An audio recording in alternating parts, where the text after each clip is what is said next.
So hello guys, तो weekly current affairs वाले video में जनवरी मंथ के दूसरे वाले हफ्ते का ये हमारा पहला वाला पार्ट है। तो चलिए बिना टाइम वेस्ट करे इसको स्टार्ट करते हैं। तो हमारा पहला प्रश्न क्या है कि खेलो इंडिया आइस हॉकी टूर्नामेंट का आयोजन कहां पे किया गया? तो आंसर होगा कारगिल में। तो अभी लद्दाख के कारगिल जिले में एक जगह है चिटकन, वहीं पे ये खेलो इंडिया आइस हॉकी टूर्नामेंट का आयोजन किया गया। अच्छा, हमारे केंद्रीय युवा मामले और खेल मंत्री कौन है? किरण रिजिजू हैं। देखो, लद्दाख के लेफ्टिनेंट गवर्नर का नाम है राधाकृष्ण माथुर। और अभी आपको याद होगा लद्दाख से एक सबसे इंपॉर्टेंट पॉइंट, लद्दाख की जो तसूकर झील है उसको रामसर साइट का दर्जा मिला। इस तरह से भारत की 42वीं रामसर साइट बनी है। और साथ में मैं आपको बता दूं कि खेलो इंडिया विंटर गेम्स का दूसरा संस्करण ये कहां पे होना है? ये जम्मू कश्मीर के गुलमर्ग में होना है 11 फरवरी से। और 2021 के जो खेलो इंडिया यूथ गेम्स होंगे ये आपके हरियाणा में होंगे। और अभी इसमें 4 नए गेम्स को ऐड किया गया था। कौन कौन से वो गेम है? एक तो है गटका जिसका संबंध पंजाब से है, एक कलारी पयट्टू है जिसका संबंध केरल से है, एक थांग ता है जिसका संबंध मणिपुर से है, और मल्लखंब इसका संबंध मध्य प्रदेश और महाराष्ट्र है से है। मध्य प्रदेश का तो ये राजकीय खेल है। इस प्रश्न से सिंपल सा याद रखो, खेलो इंडिया आइस हॉकी टूर्नामेंट का आयोजन कहां पे किया गया? कारगिल में। फिर है पुरुषों के टेस्ट मैच में अंपायरिंग करने वाली पहली महिला अधिकारी कौन बन गई? तो आंसर होगा क्लेयर पोलोसाक। तो ऑस्ट्रेलिया की है ये क्लेयर पोलोसाक, जो अभी भारत और ऑस्ट्रेलिया के बीच तीसरे टेस्ट में चौथे अंपायर की भूमिका निभाकर पुरुषों के टेस्ट मैच में अंपायर बनने वाली पहली महिला अधिकारी बन गई है। अच्छा, चौथे अंपायर का काम क्या होता है बताया था मैंने आपको। जैसे अंपायरों के लिए मैदान पर ड्रिंक ले जाना, नई गेंद लेकर के आना, लाइट मीटर में बैटरी चेक करना, लंच के दौरान पिच की जांच करना। और ये चौथा एम्पायर थर्ड एम्पायर की जगह भी एम्पायरिंग कर सकता है। बाकी बाला देवी यूरोपियन लीग में गोल करने वाली पहली भारतीय महिला फुटबॉलर बनी थी। मारा गोमेज ये अर्जेंटीना से हैं। फुटबॉल खेलने वाली पहली महिला ट्रांसजेंडर बनी। और Shine Soni miss trans queen India 2020 का खिताब जीता था इन्होंने। फिर है किसने India 71 year test the journey to triumph in Australia नाम की बुक को लिखा? तो आंसर होगा आर कौशिक। तो अभी वरिष्ठ क्रिकेट लेखक हैं ये आर कौशिक, और इन्होंने ही लिखी है ये बुक जिसका नाम है India 71 year test the journey to triumph in Australia. तो ये जो बुक है ये भारत के पिछले 12 टूर की कहानी बयां करती है। बाकी Wajahat Habibullah my tears with Rajiv triumph and tragedy नाम की बुक लिखी। Jairam Ramesh the light of Asia the poem that defined the Buddha नाम की बुक लिखी। और doctor Sivathanu Pillai 40 year with Abdul Kalam untold stories नाम की बुक लिखी। फिर है एलन बर्गेस का निधन हो गया। इनका संबंध किससे था? क्रिकेट से। तो ये प्रथम श्रेणी के दुनिया के सबसे पुराने जीवित क्रिकेटर थे एलन बर्गेस, जिनका अभी 100 वर्ष की उम्र में निधन हो गया। और इनके निधन के बाद भारत के रघुनाथ चंदोरकर ये सबसे पुराने प्रथम श्रेणी के जीवित क्रिकेटर बन गए। तो ये नाम भी ध्यान रखना। फिर है किस राज्य में दुनिया का सबसे बड़ा तैरता हुआ सौर ऊर्जा संयंत्र ये बनाया जाएगा? तो आंसर होगा मध्य प्रदेश में। तो इसकी कैपेसिटी होगी 600 मेगावाट, और ये दुनिया का सबसे बड़ा तैरता हुआ सोलर एनर्जी प्लांट होगा, जो कहां बनाया जाएगा? मध्य प्रदेश के खंडवा जिले में। किस नदी पे? नर्मदा नदी पे। और किस बांध पे पूछ लिया जाए तो ओमकारेश्वर बांध जलाशय पर यह बनाया जाएगा। मध्य प्रदेश की कैपिटल भोपाल है। शिवराज सिंह चौहान मुख्यमंत्री हैं और आनंदीबेन पटेल गवर्नर हैं। फिर है हाल ही में किस राज्य में देश का पहला फायर पार्क का उद्घाटन किया गया? तो आंसर होगा उड़ीसा में। तो अभी उड़ीसा के भुवनेश्वर में मुख्यमंत्री जो हैं वहां के नवीन पटनायक, उन्होंने अभी अग्नि सुरक्षा उपायों पर जागरूकता लाने के लिए देश में अपनी तरह का पहला फायर पार्क का उद्घाटन किया। और इसी के साथ उन्होंने उड़ीसा फायर सर्विस का एक गतिशील ऑनलाइन पोर्टल भी लॉन्च किया जिसका नाम है अग्निशम सेवा। आपको याद होगा भारत का अभी पहला टायर पार्क बना कहां पे? पश्चिम बंगाल में। भारत का पहला लाइकिन पार्क कहां पे खुला? ये उत्तराखंड के पिथौरागढ़ में। और अगर आपसे पूछें कि भारत का पहला स्पेस पार्क कहां पे स्थापित किया जाएगा? केरल में, केरल के तिरुअनंतपुरम में। अच्छा, फिर बताओ विश्व का सबसे बड़ा हाइब्रिड नवीकरणीय ऊर्जा पार्क रिन्यूएबल एनर्जी पार्क ये किस राज्य में स्थापित किया जाएगा? याद रखना, गुजरात में। फिर हाल ही में देश का पहला बुद्धिस्ट थीम पार्क ये कहां पे बनाया गया? तो आंसर होगा सांची मध्य प्रदेश में। तो बौद्ध स्तूपों के लिए विख्यात सांची में अभी केंद्र सरकार की स्वदेश दर्शन योजना के अंतर्गत जम्बू द्वीप पर यह बुद्धिस्ट थीम पार्क का निर्माण किया गया। और यह देश का पहला बुद्धिस्ट थीम पार्क है, यह आपको याद रखना है। तो इस पार्क में पर्यटकों को भगवान बुद्ध के जीवन काल की पूरी जानकारी मिलेगी। अच्छा, भगवान बुद्ध से रिलेटेड कुछ पॉइंट्स मैंने आपको बताए थे, जैसे कि आप जानते हो गौतम बुद्ध का जन्म कहाँ हुआ था, लुम्बिनी नेपाल में हुआ था। उनके बचपन का नाम क्या था, सिद्धार्थ था। और इनको ज्ञान की प्राप्ति हुई थी बोध गया बिहार में। पहला उपदेश इन्होंने कहाँ पे दिया था, सारनाथ यूपी में दिया था। और आखिरी उपदेश दिया था कुशीनगर उत्तर प्रदेश में। तो ये कुछ पॉइंट्स मैंने आपको बताए, लेकिन मोस्ट इंपॉर्टेंट है, ये कहीं ना कहीं एग्जाम में आ चुके हैं, वो सारे पॉइंट्स मैंने आपको कराए। बाकी अगर मैं आपसे पूछूं कि अभी देश का पहला शहद प्रयोगशाला कहाँ पे स्थापित की गई, गुजरात के आनंद जिले में। आपको पता है ये भारत का पहला प्लास्टिक कचरे से सड़क बनाई गई थी पायलट बेसिस पे नोएडा में। और भारत का पहला सैंड ड्यून पार्क कहाँ पे स्थापित किया गया, गोवा में। फिर है एशिया प्रशांत में गूगल क्लाउड के नए प्रमुख किसे चुना गया, तो आंसर होगा करण बाजवा को। तो गूगल क्लाउड ने करण बाजवा को एशिया प्रशांत के लिए अपना नया प्रमुख चुना है। आपको बता दूं वर्तमान में करण बाजवा ये भारत में गूगल क्लाउड का नेतृत्व कर रहे हैं। बाकी तरुण कुमार एनसीसी के डायरेक्टर जनरल बने थे। पंकज मित्तल ये जम्मू कश्मीर लद्दाख हाईकोर्ट के नए चीफ जस्टिस बने। और संजीव बनर्जी ये तमिलनाडु हाईकोर्ट के चीफ जस्टिस बने थे। अच्छा बताओ, गूगल का हेडक्वार्टर कहाँ पर है, कैलिफोर्निया यूएसए में है। सीईओ इसके सुंदर पिचाई है। अभी आपको याद होगा आईसीआईसीआई पहला बैंक बना था फास्टैग के लिए गूगल पे के साथ समझौता करने वाला, तो वो पॉइंट भी याद रखना। फिर है हाल ही में स्मॉल फाइनेंस बैंक के लिए लाइसेंस पाने वाला भारत का पहला अर्बन कोऑपरेटिव बैंक कौन सा बना, तो आंसर होगा शिवालिक मर्केंटाइल कोऑपरेटिव बैंक। तो उत्तर प्रदेश में स्थित शिवालिक मर्केंटाइल कोऑपरेटिव बैंक ये भारत का पहला सहकारी बैंक बन गया है, जिसे आरबीआई ने स्मॉल फाइनेंस बैंक का लाइसेंस दिया है।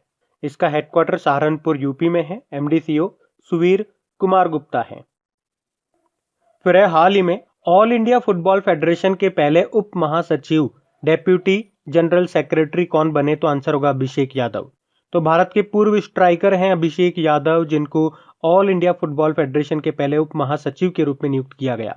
अच्छा, ऑल इंडिया फुटबॉल फेडरेशन इसका हेडक्वार्टर तो दिल्ली में है, लेकिन इसके प्रेसिडेंट हैं प्रफुल्ल पटेल।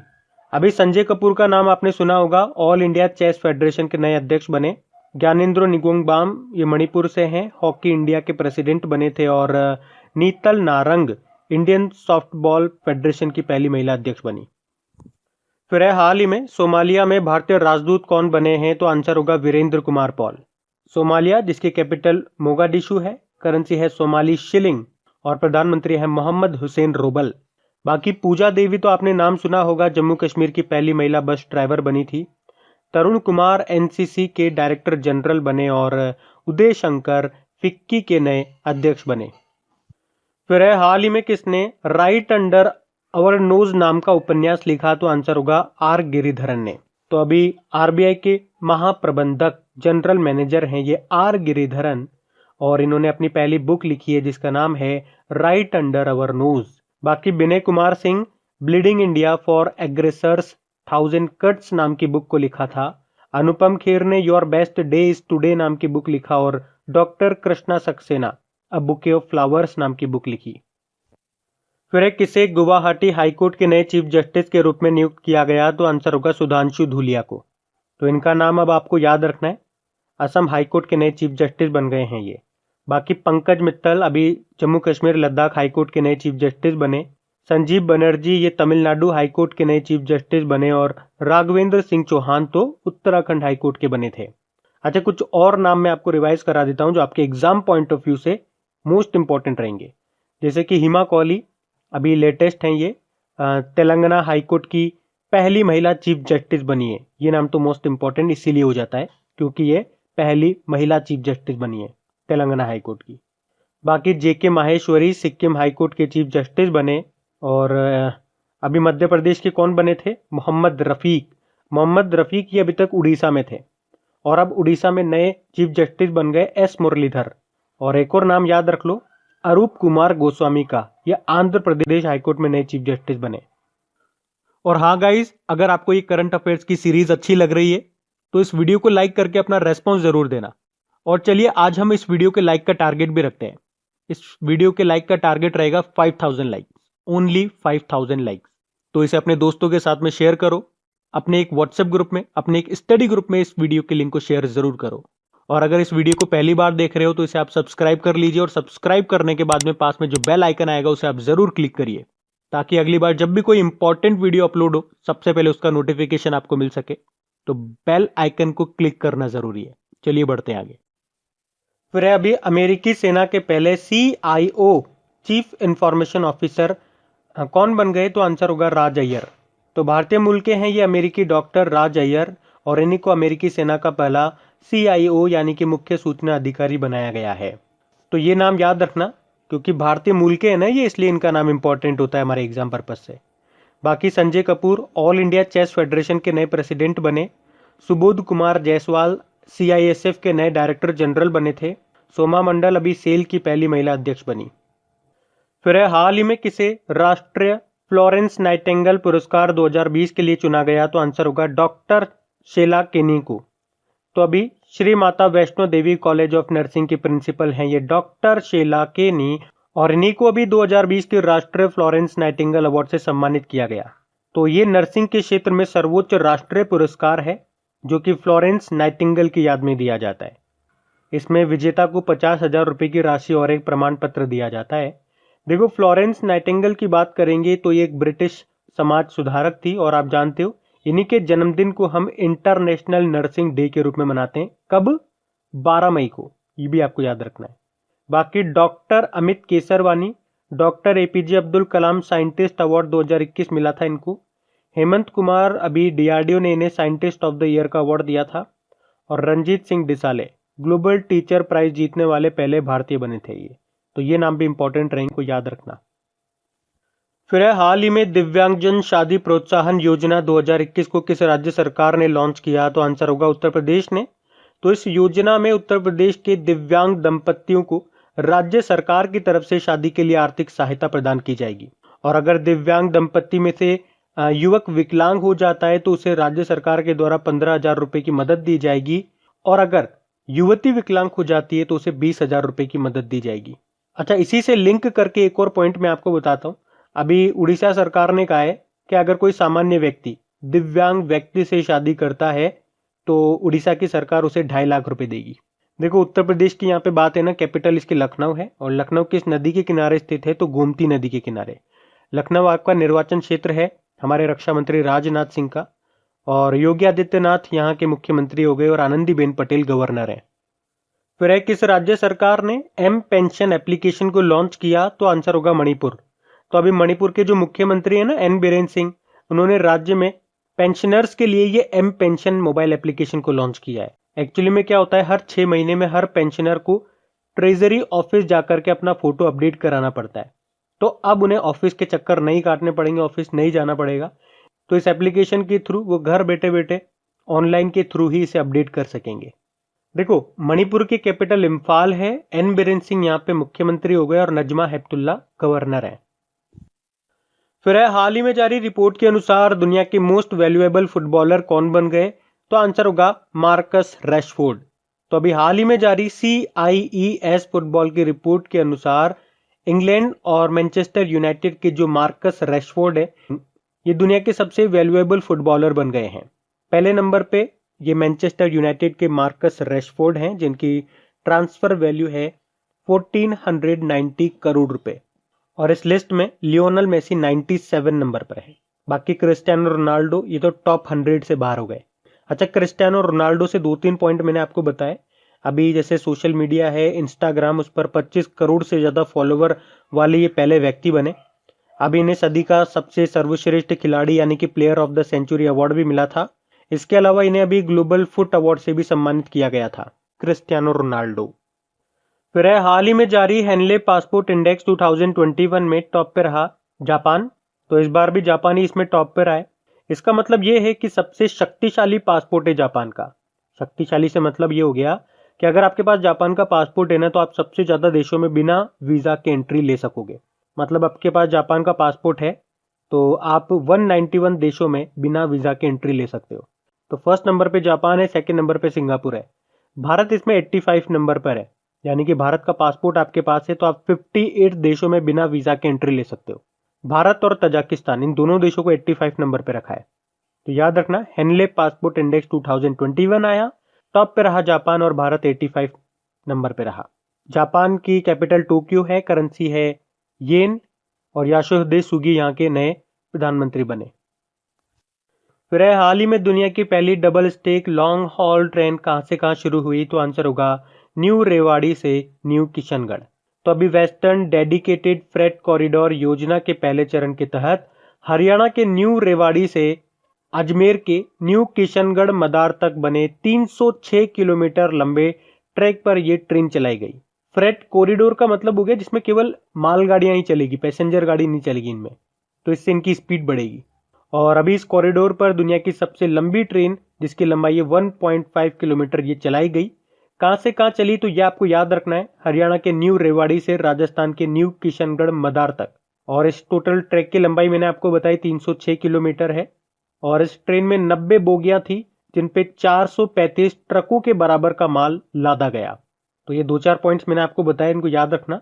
बाकी देखो अभी आपको याद होगा प्रधानमंत्री मोदी जी ने केरल के कोच्चि से कर्नाटक के मंगलुरु तक 450 किलोमीटर लंबी नेचुरल गैस पाइपलाइन का उद्घाटन किया था।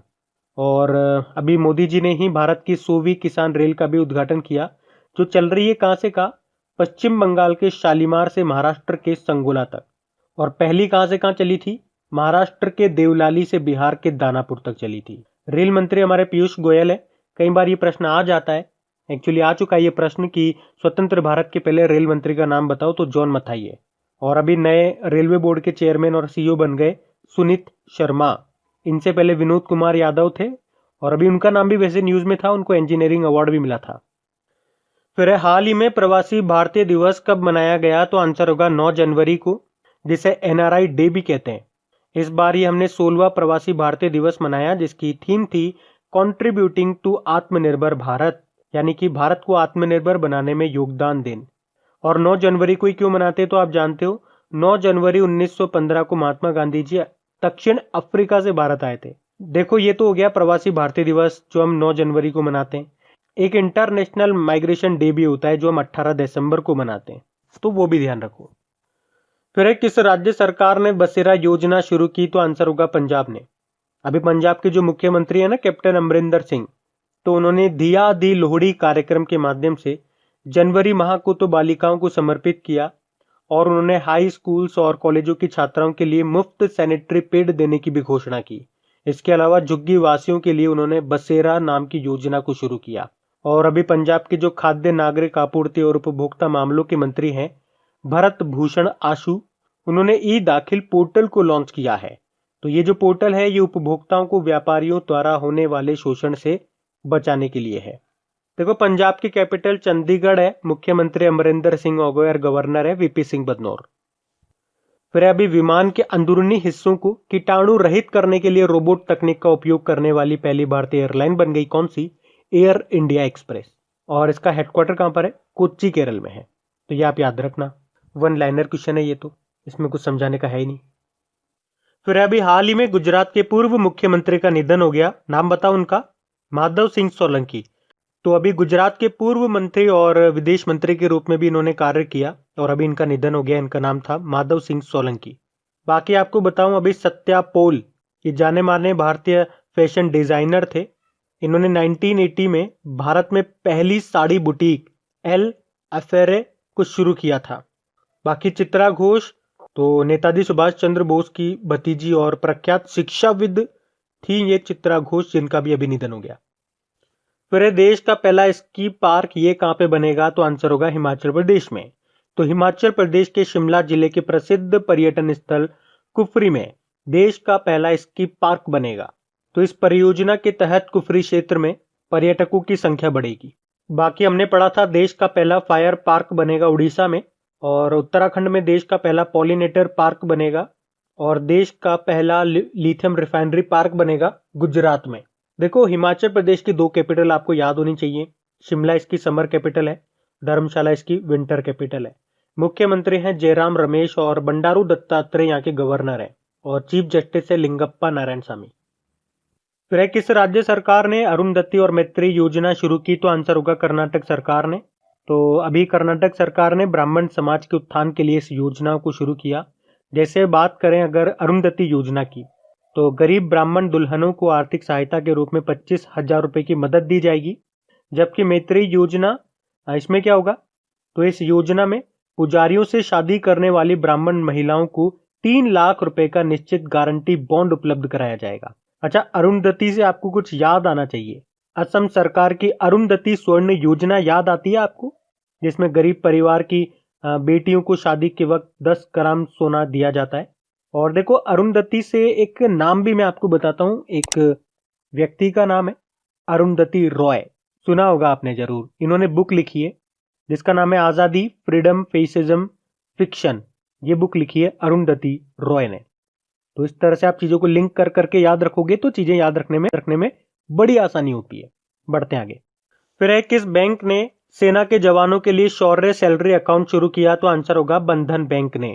तो अभी बंधन बैंक ने भारतीय सेना के जवानों को बैंकिंग सेवाएं प्रदान करने के लिए ये शौर्य सैलरी अकाउंट को शुरू किया है। तो इसमें उनके सेविंग अकाउंट खोले जाएंगे और ये जो अकाउंट होंगे ये जीरो बैलेंस अकाउंट होंगे, यानी कि इसमें कोई मेंटेन चार्ज आपका नहीं लगेगा। और इन अकाउंट का नाम क्या रखा गया? शौर्य salary account.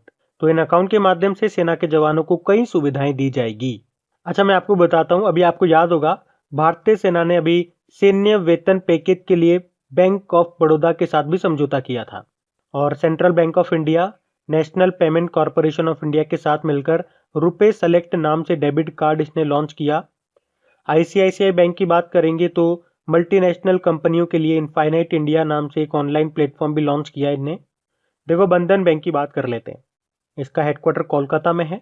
MD CEO Chandrashekhar Ghosh हैं। चेयरमैन है अनूप कुमार सिन्हा। इसकी टैगलाइन होती है, आपका भला सबकी भलाई।